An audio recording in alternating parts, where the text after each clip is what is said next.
Adveshta sarvabhutanam maitra karuna evacha nirmamo nirahankara samadukha sukha kshami santushtaha satatam yogi atatma dridha nishchayaha mayyarpita mano buddhir yo mad bhakta same priyaha.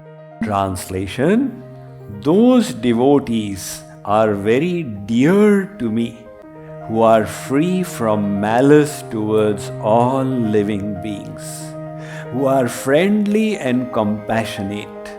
They are free from attachment to possessions and egotism, equipoised in happiness and distress, and ever forgiving.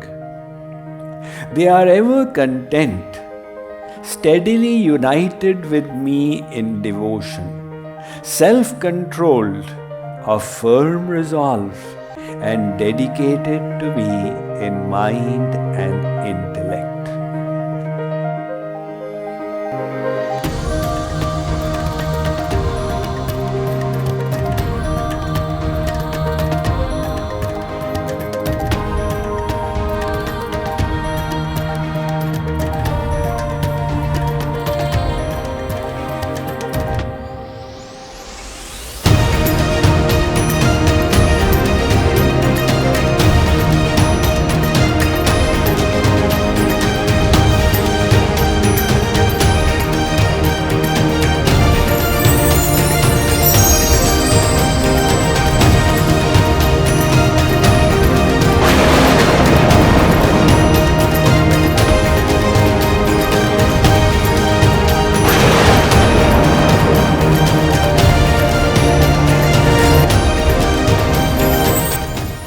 Lord Krishna further says, Satatam yogi.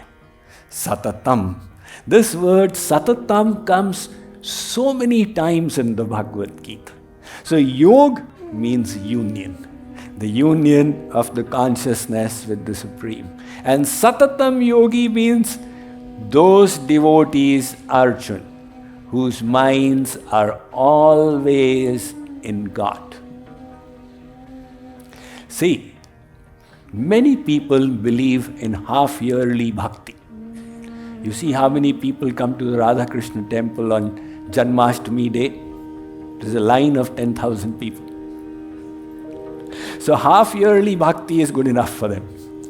Lord Krishna says, no, that is not somebody who is so dear to me. You must do constant bhakti.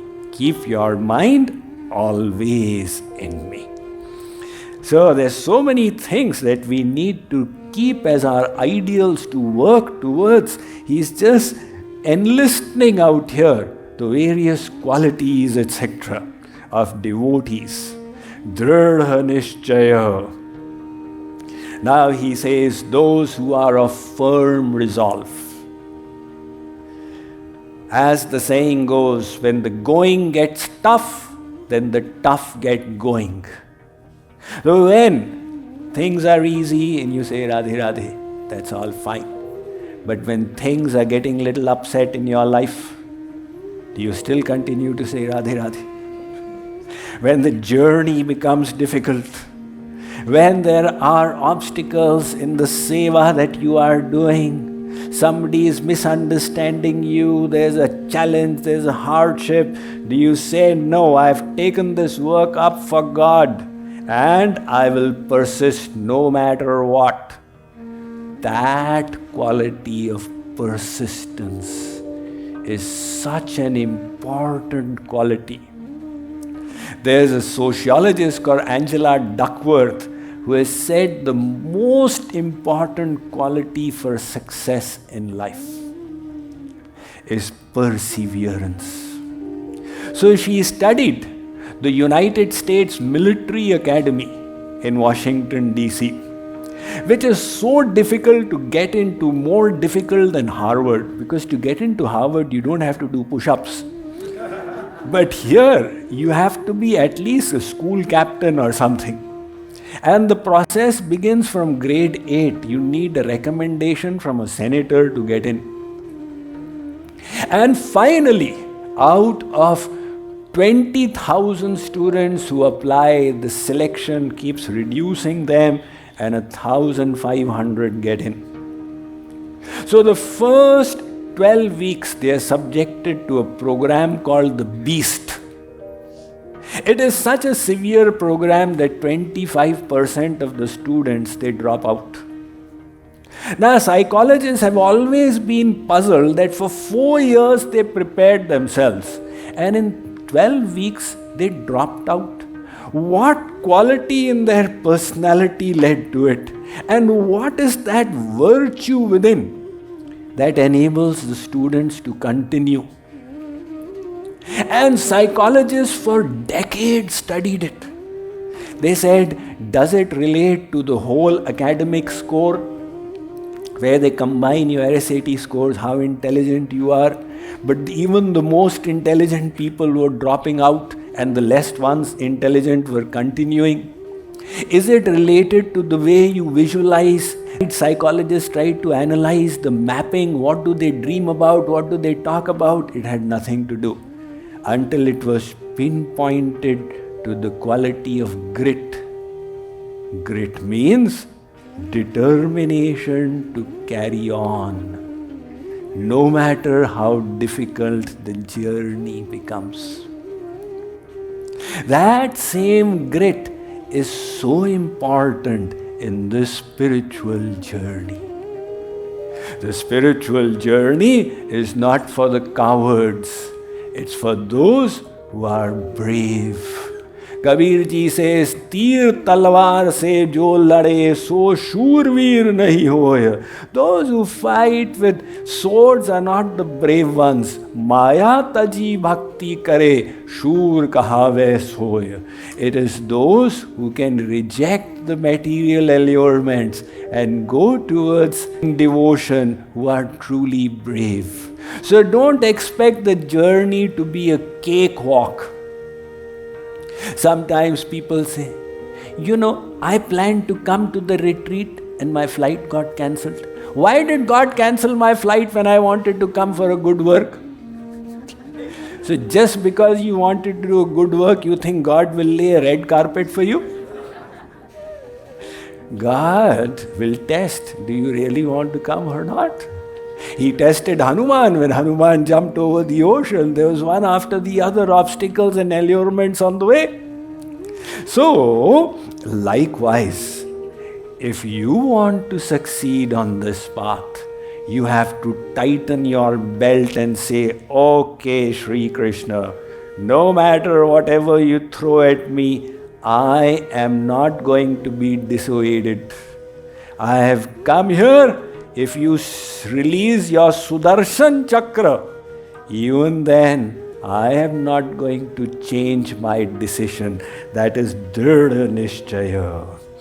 And the last one, Mai Arpita Mano Buddhir Yo Mad Bhakta Same Priya. Those who have offered their mind and intellect. Offering the intellect means the quality of faith. Shree Krishna has said it, so I have faith in it. Now you can go on and on analyzing. The material intellect, it will never fully understand spiritual topics. So at the last, a little leap of faith is necessary everywhere. Kaka Hathrasi, the Hindi humor poet. He is known more, but he was a famous humor poet a few decades ago. His house caught on fire. So he ran to safety on the terrace. And people below, they saw that it's become a major conflagration. They held a blanket out and they said, "Kaka, jump!" Kaka said, "You people can't fool me. If I jump and you pull the blanket, I will be on the earth." "Arey Kaka, this is a serious matter, jump!" Kaka said, "Put the blanket on the ground, only then I'll jump." I am not willing to have faith. So, if we say, Shree Krishna, you come and stand before me, only then I'll believe that there is a God. And Shree Krishna says, first you have faith and then I'll come and stand before you. So Shree Krishna is not going to relent. We will have to be willing to surrender our intellect to Him. That is the story of two parents who wanted to give their child spiritual education. They took their child to Kashi, the holy place of Kashi, by the banks of the Ganges. And they found one Gurukul, one Guruji. They put their child there and said, Guruji, please train our child in scriptural knowledge. And then after 2 years, they returned to see how the child is doing. And they asked Guruji. Guruji said, the child is good in every way, but he has two problems. The first is he doesn't know anything except himself. And the second is he doesn't accept the authority of anybody else. So he doesn't know anything himself. And he is not willing to submit his intellect to anybody else. It's like a mixture, neem ki chutney and karele ka achar. Please take your child back, I cannot teach him. So teaching, even in schools, is only possible when you submit your intellect. So he says, those who have their intellect surrendered to me, oh Arjun, they are very dear to me. So in the rest of the chapter, he continues to talk about the qualities of his devotees. We've got 2 more lectures to understand this.